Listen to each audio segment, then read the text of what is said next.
Now about human rights. There's a tendency to talk about it in terms of good guys and bad guys. This is kind of sharp contrast. I think it's more instructive to understand this in terms of the ideals that were inculcated, which were educated into the Argentine military in their academies. And that what we have here is not good guys versus bad guys, but really a clash of ideas.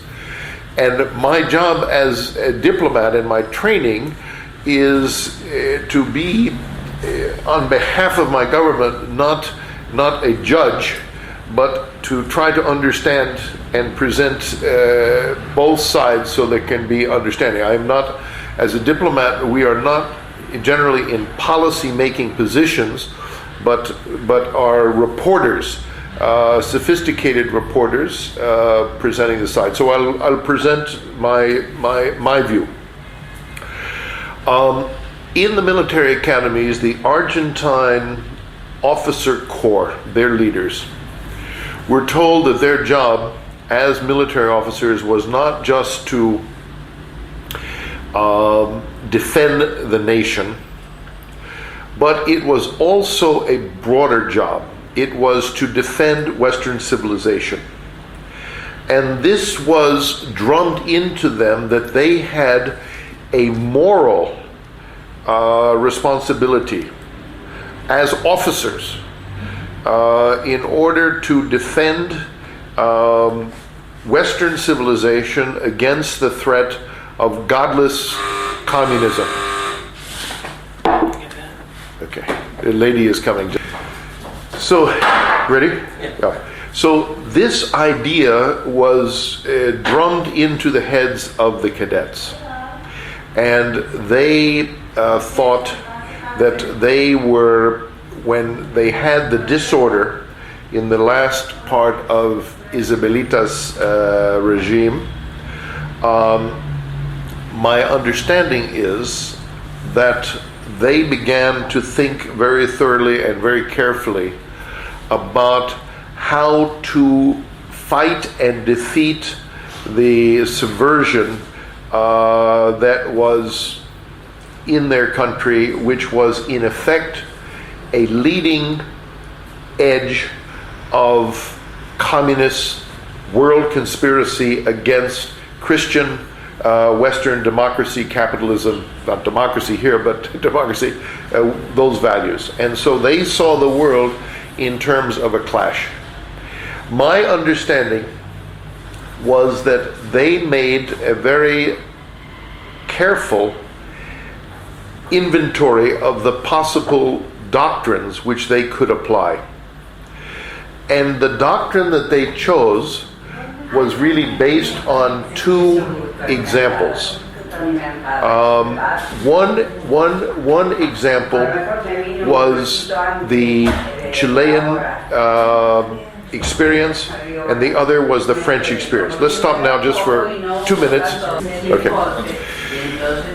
So what you had was the Argentine military trying to make a decision on what the doctrine. Jeannie, can you guys? The Argentine military had to make a new doctrine. They, I am told, reviewed a lot of options, because when the military fight a war, the first thing that they do is they do the planning, and they decide on what the war plan is. The next thing they do is then they do the logistics and the organization of the training of the troops, and develop the strategy for the troops to do this. This is the American doctrine, and I'm sure it's the same for the Argentine. Then they execute the plan, and then they pacify the area. So the Argentine planning process looked at the French successes in defeating terrorism both in Algeria and in Vietnam. And they decided to use this concept of clandestine kidnapping, the torture, in order to get information from the persons who they felt were terrorists or subversives, and then to eliminate those people, and then they would have a chain, a red, of information which they could follow to get the next people, and they could go through. What was very obvious to me later in discussions with some of the military, and this was very subtle, but is that they were not only after terrorism. They used often in their discussions with me the need to excise the cancer of subversion from the body politic of Argentina. So they saw Argentina as a sick country, a country that was had a cancer of subversion, of communism that was growing inside its political body. And this is horrible. And they made a conscious decision that not only would they take out the cancer cells, which are the terrorists, people with guns and bombs and grenades, but they would also go after the surrounding tissue, which were subversives, which are left-thinking individuals who either physically, spiritually, or intellectually supported the terrorists. And this was the view that was given to me in my conversations and that I transmitted to Washington. The other thing that I have been told is that they looked, and this is not while I was here, this is after, that the Argentine military looked at the example of Chile very carefully, because Chile adopted this French anti-subversive, anti-terrorist tactic, not in France, not in their homeland, but in their colonies, in Algeria and in Vietnam, and in both places it failed. But it failed politically. It was, in fact, very successful in both places in wiping out the terrorists. And sadly, in Argentina, the military did a very horrible job of eliminating a lot of the terrorists here, and really killed a lot of people who were terrorists, but also probably a multiple of people who were maybe a barber of a terrorist or someone who had known them in a class or something like that. So it was just a horrible decision. In Chile, the programs were done overtly, and the Argentines decided that they had to improve on the Chilean adaptation of the French doctrine in this country, and that the programs would be done in a clandestine fashion. The first thing I did when I came here, I went to the Plaza de Mayo on Thursday. We arrived on Wednesday. I went on Thursday, and I marched with the mothers, Línea Fundadora, and they are incredibly, and there's an incredible debt to them. Because they were the face of the horror that was taking place in a clandestine fashion at night in Argentina. On Thursdays, the mothers of the plaza marching in silence, just holding the signs of the pictures or the sign with the name of their missing child on it, were a visual demonstration to the entire world. So what the world today is based on television, the world today is based, in terms of changing public opinion, is based on having an image. And what the biggest mistake the military did was to allow the mothers to protest, because it meant that every photographer who came to Argentina had nothing that he could see or she could see in terms of the anti-terrorist clandestine murders, torture, things like that. That was all in the dark. But what was in the open were these old ladies with kerchiefs and the picture of their kid marching around the plaza every Thursday without speaking, because I think many of them feared that if they spoke, they would be kidnapped and disappeared as well. In my diplomatic career, someone called me what was the movie with Hanks, Tom Hanks, where he said had a box of chocolate? Forrest Gump. Yeah, Forrest Gump. They said that I was the Forrest Gump of American diplomacy, because like Forrest Gump, every place he went turned into a disaster, and somehow he left alive. So this was my diplomatic career. I was in Venezuela before coming here, when there was a Castro-led insurgency in Venezuela. The embassy was machine gunned, and there were bombs and kidnappings and a lot of terrorist problems there. I came here, and actually I came here not to do the human rights internal affairs. The embassy had a four-man. Is this okay? Okay. Yeah, okay. Had a four-man political section. There was the political counselor, the labor attaché, who was the number two, Tony Freeman. He comes here. His wife is Argentine, and I will also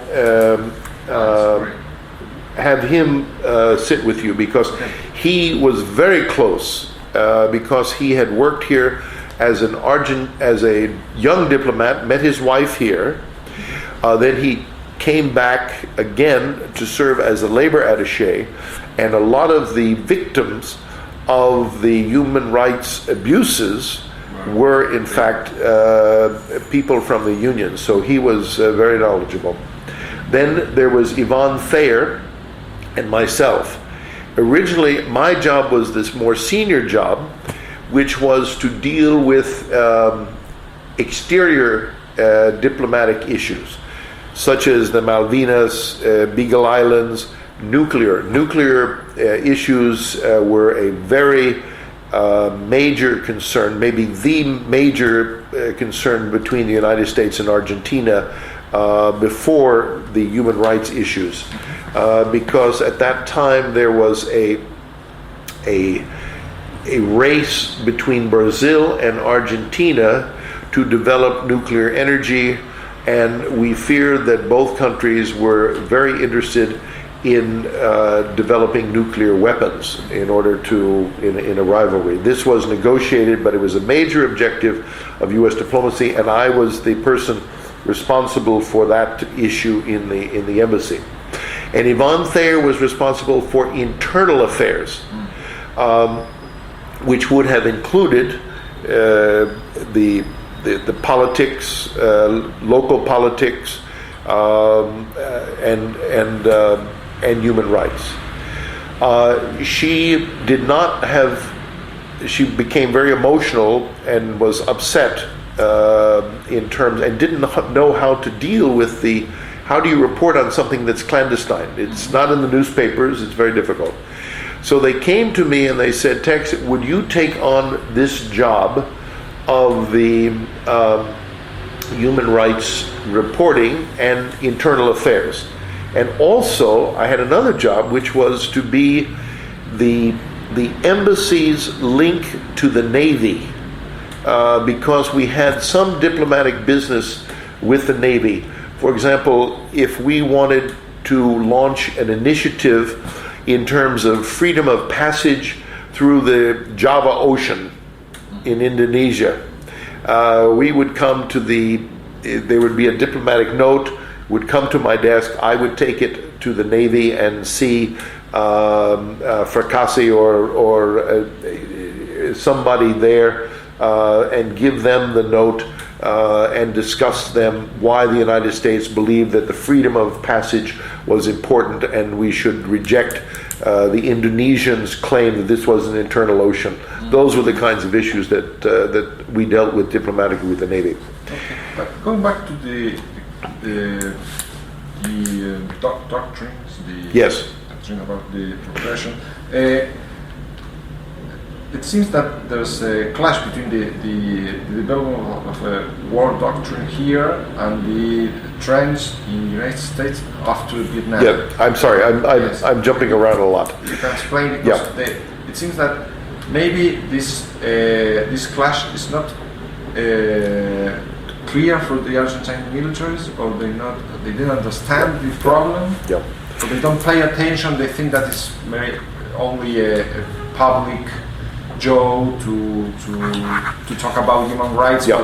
But Let me just finish this. But when they came to me to take the job, I said I would take the job, but on one condition: that people could come to the embassy every day from 2 o'clock to 4 o'clock to be interviewed by me about violations, the disappearance of their children. And that was the key, because myself and also my assistant, Blanca Wollenweider, who's a very old lady who's living here now, but she and I interviewed hundreds of people each week, sometimes thousands of people each week. And we took a sampling. It was a sampling of the repression. We did not know what was going on, and we did not know if this is the size of the operations. Maybe only 20% came to the embassy. But we kept statistics in terms of when the disappearance occurred, and so we produced statistics. And I'm sure that our statistics, a 10 or 20% sample of the whole, were an accurate reflection of what was going on. And so I'll talk more later about the epiphany that we had in terms of understanding what happened. Back to the doctrine. The Argentine military had this now doctrine, and they thought they could count on the United States support. Most of the senior officers in the Argentine military had been trained either in Panama or in the US. They had received some training as part of the American effort to influence the military here.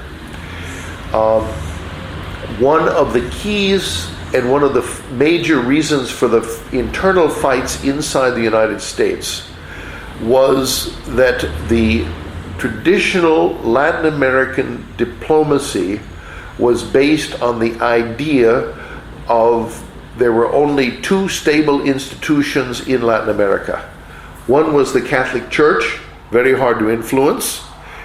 Second was the military, easy to influence. So America spent the major portion of our embassy outlays each year, because we had to do a budget each year on the basis of objectives. The major cost for not just Argentina, but for every embassy, was under the heading of to improve the understanding of the military about the idea of democracy. That was the major goal of the United States diplomacy in Latin America, based on dollar expenditures, because it included the joint maneuvers, it included sending hundreds, if not thousands, of military officers to the United States for training. And a lot of that training in those Nixon years was based on anti-communism.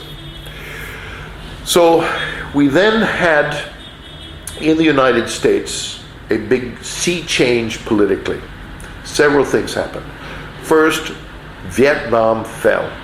And we all had the incredible image, again the television, of these Americans scrambling to get on the last helicopter off the roof of the embassy, fleeing from Saigon.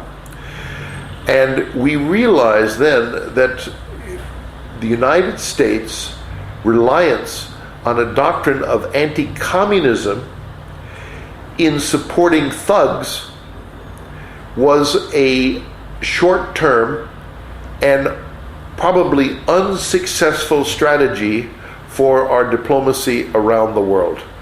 And Vietnam was the example of that, where we had backed anti-communists but thugs in a country who had lost the support of the people in the country who refused to fight for them, and it was a major lesson learned by the political establishment, and first by the intellectuals, by the university professors, by colonists, and then became political.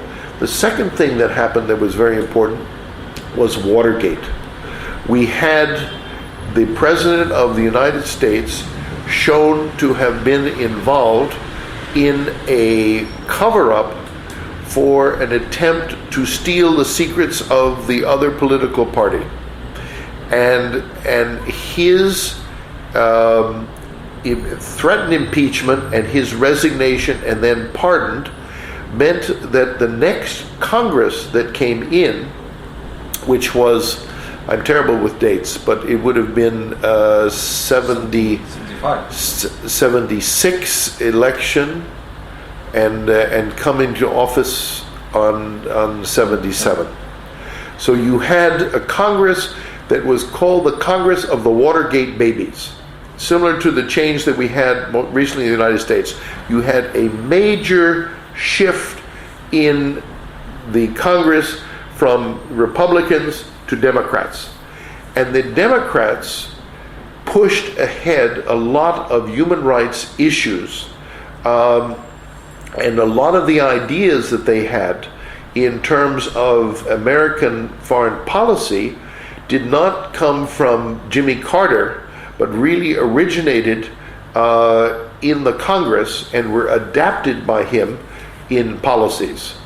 Then the next thing you had was the Carter-Ford presidency, and Jimmy Carter, and I spoke to Ambassador Holbrooke, who claims credit, but he claims credit for everything. He invented the moon and the stars, so it's he's a very smart and very influential. He was a campaign advisor for Carter, and he told me that he was the person responsible for including language in the Carter standard campaign speech, the one they give 5 times a day. Before breakfast, at breakfast, before lunch, at lunch, before dinner, and at dinner, every day. He gives the same talk with slight changes. And he said that he included human rights language there because he felt it differentiated the Carter foreign policy from that of Ford and Nixon. And it was a distinction, vote for me, because the policies that I will advocate will not get us into problems like Vietnam. So it was part of the new policies of the Carter administration. What is clear is that the military junta in Argentina was deaf to their diplomatic reports or their intelligence reports, or they did not receive those reports because the people were afraid to send them in.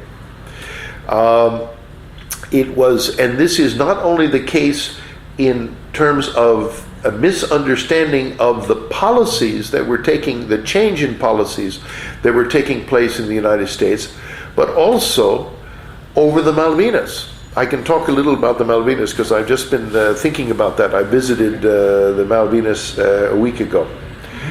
But this is the major problem that diplomats and intelligence operatives have, is that we operate in the world and we report back to our home governments what we see as going on in the country where we have been sent. The problem is, too often, that the leaders of those countries, they know in their mind what is going on in the world, and they don't want to hear different reports from intelligence services and from diplomats. That certainly took place in the United States recently in Iraq. It took place in Argentina with the Malvinas. Because I'll tell the Malvinas story. What is absolutely fascinating is that the Honduran military commander, maybe you know this, was trained. One of his training exercises was to come to Argentina and go to the military school here. So there was a very close relationship between the head of the military forces in Honduras and the Argentine military and intelligence services here through this training connection. So when the Hondurans needed to get arms to supply the Contras and the other irregular forces who were fighting the Sandinistas, the general turned to Argentina as the supplier. He then went to Washington and spoke to Casey. I can send you an email with this information. Went and spoke to Casey, who was the head of the CIA. A friend of mine was the ambassador in Honduras, and he had to give permission for the invitation for this gentleman, for the head of the Honduran military, to go to Washington to meet with both the Defense Department senior officials and also the CIA. Casey saw this as a wonderful opportunity, and of course then Ali North and the others began this fundraising scheme by selling arms to Iran and taking the extra money and giving it to the Argentine security services, who purchased and delivered the weapons to the Contras. So the Argentine military had clearly in the Reagan administration, had a very good relationship with lower levels at the intelligence services in the United States and also in the White House. So they believed that the Americans, if there was a war with Great Britain, would either be quietly on their side because of the Rio Pact and other things, or at worst would be neutral. And what they did not understand was the enormous close connection between Mrs. Thatcher and Ronald Reagan. What they also didn't understand was the nature of Mrs. Thatcher, that she was, as someone said, the only person in her cabinet who had real balls. And she was the toughest lady. She was the toughest person in her entire cabinet. And for them to lose the Falklands, which was not a colony, but was actually part of Great Britain. I mean, it had a member in Parliament. It was like somebody coming and taking some part of Tierra del Fuego and said, well, you weren't using it, and it would not go well in Buenos Aires. So these were terrible mistakes. In the case of the human rights policies, the Argentine military were stunned because they had all gone, their senior leadership had all been trained in the United States in an era of anti-communism. And they were sure in their hearts and in their minds that what they were doing would not only be not attacked by the United States, but would be supported by the United States, because they were fighting on the same side and the same war that the Americans had encouraged them to fight in.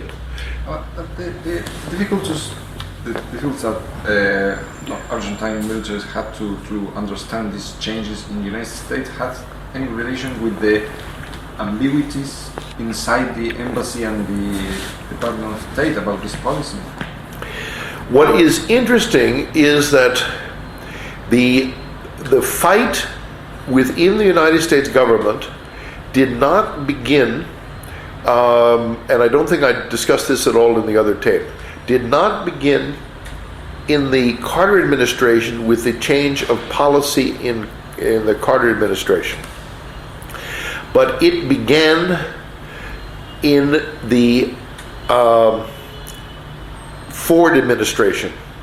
The ambassador here was a guy by the name of Hill, who was a non-career ambassador.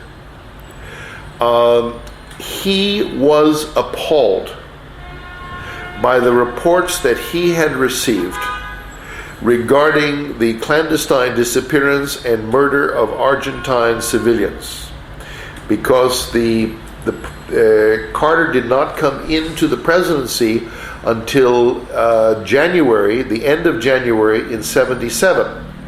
So you had almost a year of this repression.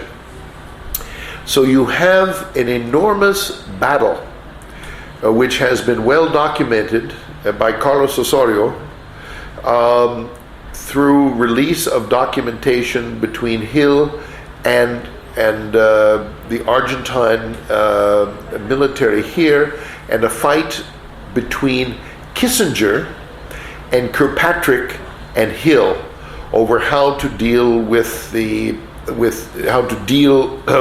issues of dreadful human rights violations in Argentina. So the Argentine foreign minister who went to Washington received signals from Kissinger to get it over with quickly.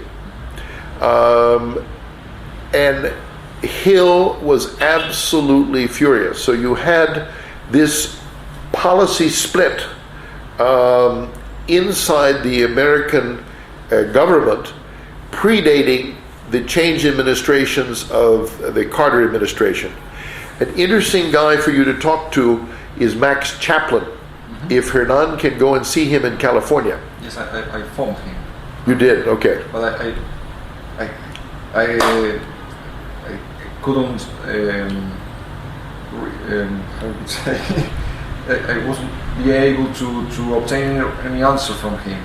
He talked about, this kind of deleterious answers. Okay. He escaped from all the subjects. He's this is him. We call it Teflon man. You know Teflon.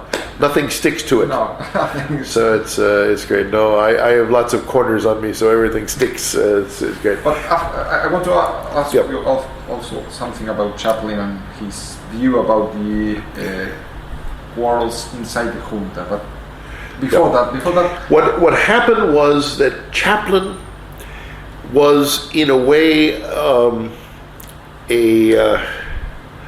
what can I say, a type of diplomat who was like a chameleon. He changed his colors depending on who his boss was. And so when I have gone back and looked at some of the old documents, I see now some what we call no distribution cables that Chaplin was involved with in terms of, during the Hill administration, reporting the abuses.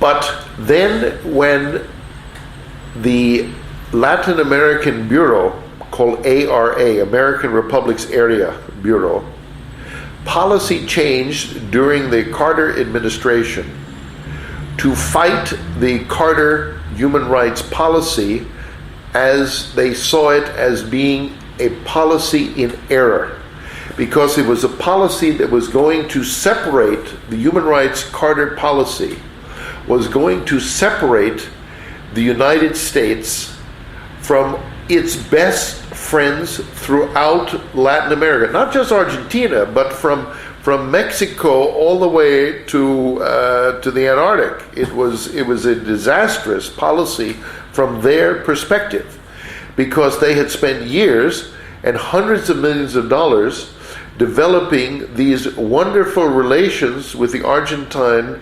Honduran, Costa Rican, Brazilian, Chilean, you name it. We had good relations with the military, And now any of these militaries who could be accused of human rights violations, which were many, particularly in the Southern Cone, where you had all these dictatorships, military dictatorships, it was going to be a short-term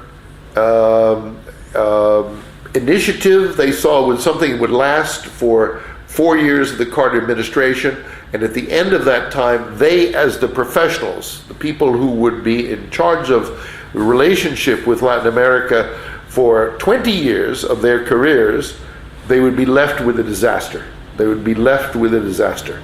So they had a problem, and that problem was to manage to give the White House a little bit, but not too much. So they had to very carefully manage the political enthusiasms of the Carter administration. In the Ford administration with Kissinger there, that was easier because the boss upstairs was on their side. Kirkpatrick in United Nations was on their side. So they had to manage Hill, an ambassador who was going a little local stir crazy because he saw these terrible things taking place and he wanted the United States to protest them. And also, at that time, there was also the information, Operation Condor. That also surfaced at that time, and they began to see the international links between these countries. Yeah, but other things that is mentioned about the Argentine case is that it seems that during the first year or maybe more of the junta, the Argentine case is not considered very important, very dangerous for the United States, or it's not similar to Chile. You talk about this. They think, maybe in the U.S. government, but in a lot of places, in a lot of governments, they think that it's a war of crisis. You talk about this war of crisis. Yes. It's different from Chile, where a democratic government was take over and the president was killed or right. something like that. Because in Argentina, there's a war again between right and left and military put order. One of the views when I came and took over the job of internal affairs, a lot of the embassy reporting during that period, now the Hill reporting before had been all in a special channel, a closed, highly restricted channel, no dis, ex dis, which only maybe 20 copies of the cables are made in Washington, okay? Mm-hmm. But in the cables in which 1,000 copies are made and distributed through the whole government, the embassy story, both during the Reagan, during the Ford administration, and during the early days of the Carter administration, before I got there, was to describe the problems in Argentina as a battle between crazies. That you had out of control, this is the famous word, units on the right fighting the AAA, fighting the terrorists out of control on the left. And so if whoever was killed in these battles, it was really good riddance to bad garbage, we say, and not a problem for the United States to become worried about. That was the out of control line that the embassy gave. Once I began, with the help of Blanca Vollenweider, because she was my right hand, and I'll tell about that. I think I told that in the other tape. She's alive. She lives here. She's here on Santa Fe. You can go and talk to her. Oh, but she's now, because I think she's scared, She's very nervous, and I was with her with her family, and her family were saying how it was incredible to me, just shocking.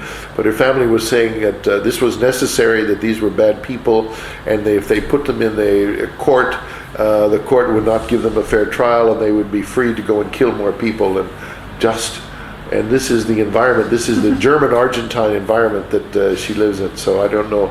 But you should go and try to talk. I'll give you her phone number. Okay. Let me talk to her first, and then we'll do that.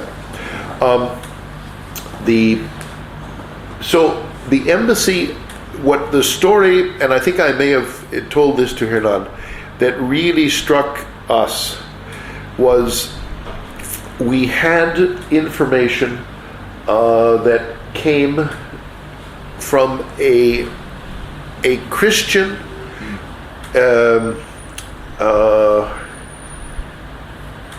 sure. You were talking about the case of the... What really turned my perception around was a case, I think the church was St. Luke's. There was a priest there from Spain who was, what's the doctrine, the Christian doctrine? Doctrina social de la Iglesia. Teología de la liberación. Yes, liberation theology. And he was preaching and had a group of, including him, 19 people. And they saw that Christ's message was to help the poor. And that Christ's message was not just inside the church, but it was also to help the poor, and that was the doctrine that they followed. So they did a lot of work in the barrios pobres, rebuilding, teaching, and things like that. So it was a question of they would meet once or twice a week, and then on the weekends they would have projects to help the people in the barrios. This, all of a sudden, the people from the family members of, there were 19 people, I think 17 of them were disappeared within a 2-week period. This was, for me, when I started collecting the data, really the key fact that this was not crazies from the left killing crazies from the right and vice versa, but this was really an intelligence-led operation which had been targeted against a group that were clearly left-wing Christians, very left, very opposed, I'm sure, to the military dictatorship, but in no way associated with terrorism. Just incredible. So this became, for us, kind of the epiphany, the idea that because before that we had a lot of cases, but we didn't have anything to kind of put them into a context. But this one case was so important to our thinking because it in a way revealed exactly what was going on. And I communicated that to Washington. I told this story I did 2 things when I was here. I did a lot of things. I opened the doors of the embassy and went to the Plaza de Mayo, gave my cards, and so the word goes very quickly. This is a society of connection, a network of connections. So very quickly we had hundreds of people a week coming to the embassy to report their cases. Second thing is I sent reports to Washington, but maybe the most important thing I did was I spoke to every journalist, foreign journalist who came to Argentina during the 2 years that I was here. Because the journalists, just like the human rights community, the journalists are a pack, they're a gang, they're a network. They drink in the same bars, they eat in the same restaurants, They chase the same girls. They do all these things together. So when somebody from La Stampa had been here, and someone from the London Times is coming, he calls up his friend and he says, I see that you were in Buenos Aires, who should I see? So they would give him my name, would pass. So I had a rule. I would talk to the press, but they had to buy me a steak, a lunch. So we would go and have a lunch and drink wine and eat a salad, and I would explain to them. They heard from me very similar stories than they heard from the human rights organizations here.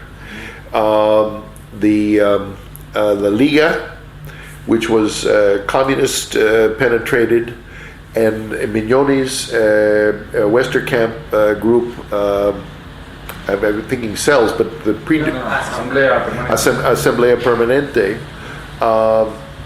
the Asamblea had very similar information, because the people went to the Ministry of Interior, they went to the Asamblea, they went to the Liga, they went to the embassy. So the same people went around. We all had the same data. But the difference was, here was someone who was not a communist, someone who did not have a child who had been disappeared, who was giving the information. So in a way I was neutral, and also I was from a big embassy.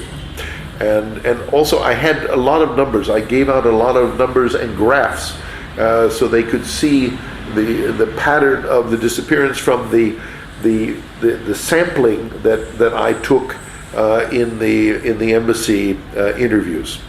And do you remember when you start producing these statistics? From the first day, because in order to if let's say you came to see me and your son had disappeared on a date, I would put that down. And so kind of like a temperature chart for a patient at the foot of their bed, we kept a chart of the number of disappearances week by week in Argentina. And we had no computers. There were no computers. This was all done with our brains. And we had cards that were 5 by 8 inches, about the size of this, maybe a little smaller, and we wrote, we interviewed. The interview process, Blanca would bring the people in from the waiting room, and I had 2 little offices, 2 little rooms, smaller than this little living room, and Blanca would bring them in, and she would take down their name, their address, the name of the disappeared child, their telephone number, the date of the disappearance, but no details, but just the things. And then I would come in. This is like a dentist who's going from place to place very quickly, so his time is in the mouth, and he doesn't set them up, so they would be set up. So I would come in, and I would ask them, and they felt more comfortable talking to me as an American with my gringo Spanish. They would tell me, and I would ask them, what was your child involved in? Were there any political movements? Yes, they were involved in a Trotskyite party, but that was 5 years ago, and they would give me the details in many cases. And then I would take notes on that. I would thank them, and I would leave. Then Blanca would come in and show them out and bring the next person in. So we could do, 50, 60 interviews in 2 hours, because they were just a few minutes, but we really worked hard. Then at the end of the day, we'd sit down exhausted and we'd say, oh, what did we see? So we go back through the cards. Blanca would go back and put the data in for the dates. But then we'd also, as I explained in this, I think St. Luke's case, we would see patterns. We would begin to see from the data the patterns of the operations through our sampling that we were doing at the embassy.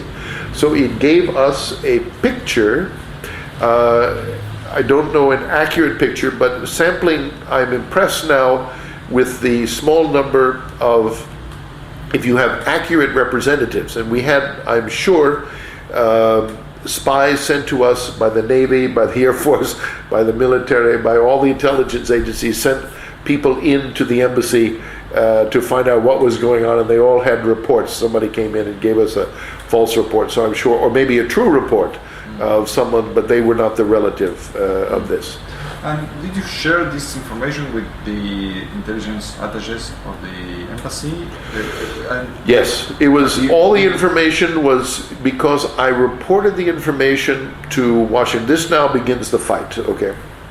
I reported this information to Washington in the usual, we had telegrams and airgrams. Airgrams were reports that went in a bag, a diplomatic pouch by airplane to Washington, and then were copied there. Telegrams were shorter, and I would do 1 or 2 a week, and those are all available on the website. I think almost all my stuff is available, and also all the records. You can go on the website and you can see, because I spent 2 months looking for all the files, but the problem, they weren't in the records, because they were so big. They were, each one, we had a box like the size of a wine box with 12 bottles of wine in it. We had one of those filled with these records, because we had around 13,000 people. Now, sometimes on a card we might have 10 names, but we had a total of about 13,000 names that we collected. Not all from interviews, some from the newspapers. Of if there was anything in the newspapers, we collected all the information and had it there. So when this information was put on the web, it was searchable, and the State Department had one of the biggest hits in the history of the State Department's web from family members in Argentina wanting to know if the United States government had any information about their missing relative. And this was done because the grandmothers, not the mothers, but the grandmothers of the Plaza de Mayo met with Madeleine Albright when she was Secretary of State. And they said, Madam Secretary, would you please collect all the information that the United States government knows and put it in the open so we can see if there's any information about our lost relatives. So Madeleine Albright, not knowing what she was promising, said yes, but it cost the United States, I don't know, $2 or $3 million to collect this information. The CIA never participated, the Defense Department never participated. It was mostly all State Department documents, but we had most of the information. I don't think the CIA told me that they did not do reporting on human rights, that was not their business, not their job. They were there to try to recruit spies from the Soviet bloc embassies. That was their main job. And they came to me because there was a club of junior diplomats that I belonged to. So the CIA guy came to me and said, Tex, he said, why don't you take me along, because there are a lot of guys from Poland and Bulgaria and these guys, I want to get to know these guys. He said, I'll buy your lunch. I said, if you buy my lunch, you can come. So we went, and then he would just go and see all these guys and then try to have a lunch with them, and it's that's their business. That's what they do. But about the how do you say, this repression strategy of the Argentine junta. Do you talk with the intelligence attaches in the embassy about you discovered these trends, this methodology, this doctrine, and you talk about this with the other people in the embassy, and what they share with you, or they have the same view about? No one in the Central Intelligence Agency shared anything. Because I was very unpopular, hated is not too strong a word, inside the embassy. Let me go back, the history. We'll come back to, I'll answer your question, but I've got to do a bit of a background. What took place was when I first started collecting the data from these interviews and sending it to Washington, the embassy received great praise from the Secretary of State, from the Human Rights Bureau, from Patricia Derian, because no other embassy in the world was doing this. What we were doing was collecting raw data, and we had really a view of what was going on in the Argentine repression and clandestine operations. So the ambassador was feeling very good. My embassy is the best, and he would pat me on the back. And it was Castro, Raúl Castro, who resigned as the governor, elected governor, not appointed, elected governor of Arizona, to come and take the job in Buenos Aires, which is incredible. It just blows your mind. But the things were so bad in Arizona that not his successor, but his successor killed himself, committed suicide while he was a governor, because the finances were so bad in the state. So anyway, Castro ran away. So Castro was feeling very good towards my reporting. But then what happened is the Navy, I think this is in the other tape, but I'll repeat it again. The Navy made a request for cascos, for helmets, because we had sold the Argentine Navy airplanes that took off and landed on carriers, marine aircraft, fighters. And under the old helmets, the microphone, if you wanted to talk, you push the button. Hello, this is Red Rover. I'm 5 minutes from landing. You take your finger off, then the guy comes back. It's blinking, the red light is blinking. No, it's okay. Okay. And he says, okay, we're ready for you. Winds are 5 miles. Then he pushes, okay, I'll see you in now 3 minutes. And then he lands. But the American technology improved so that the microphones are like they are now. They're two-way, and they have a switch in the microphone. So you could just talk, and it would throw the switch. You didn't have to push the button.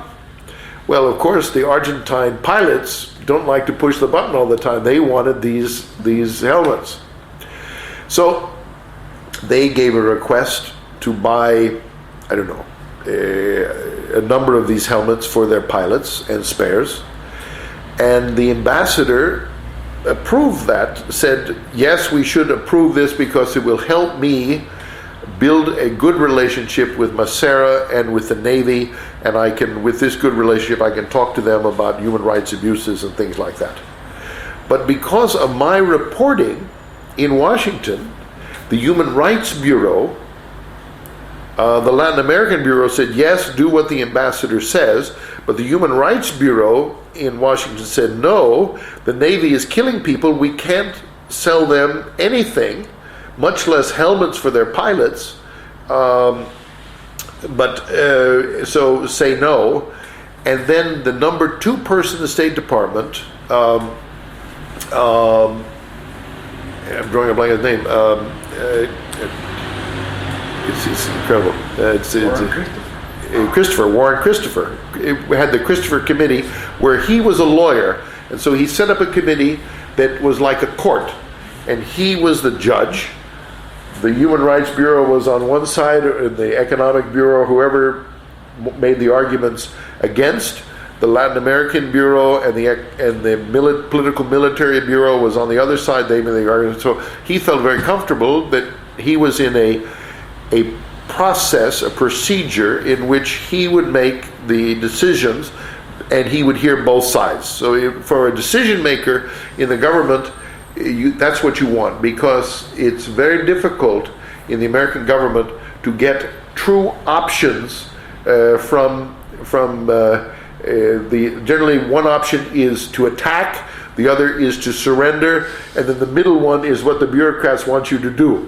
So the poor person who's the secretary, he thinks he's in charge. He's not in charge. Whoever writes the papers is in charge. So the secret for running the bureaucracy is to get real debate and real options in front of you so that you have some real choices and not just attack or capitulate or do what the bureaucrats tell you to do. So he had that. So Castro began to lose on these cases because of the information that I was sending. So all of a sudden, the information that he was proud of before, he then understood was poison, because it meant that he was no longer in control of the policy. Once he caught me in the hall, and never called me in his office, but he caught me in the hall, and he said, "You are screwing me." He said, "This is not my first embassy." He said, "This is my third embassy." He'd been in Central America, had been in Bolivia, and this was now moving up, from now the jewel, one of the jewels in Latin America was Buenos Aires, the bigger house, the bigger car, the big embassy. So he said, "In my experience as an ambassador, I am the president's representative here. I am sent here because the president personally trusts me. And the United States government has to do what I tell them to do because I'm the man on the ground and I know what's best, not those bastards in Washington who think they know what's going on but don't have a clue." And he said, "And you are screwing me, Harris. Your reports to Washington give them information which means that they then do not do what I tell them to do." He said, "When I was in other countries, some guy would come up to me and say, 'I need a bridge across this river. If you can do this for me, I'll help you in my Senate committee to do this.' And he said, we made deals. And he said, I can operate like that, but I have got to be able to call the shots." And he said, "And you are stopping me from doing that, and this has got to stop." So then they tried to close me down from sending the bad news to Washington to control it. This happened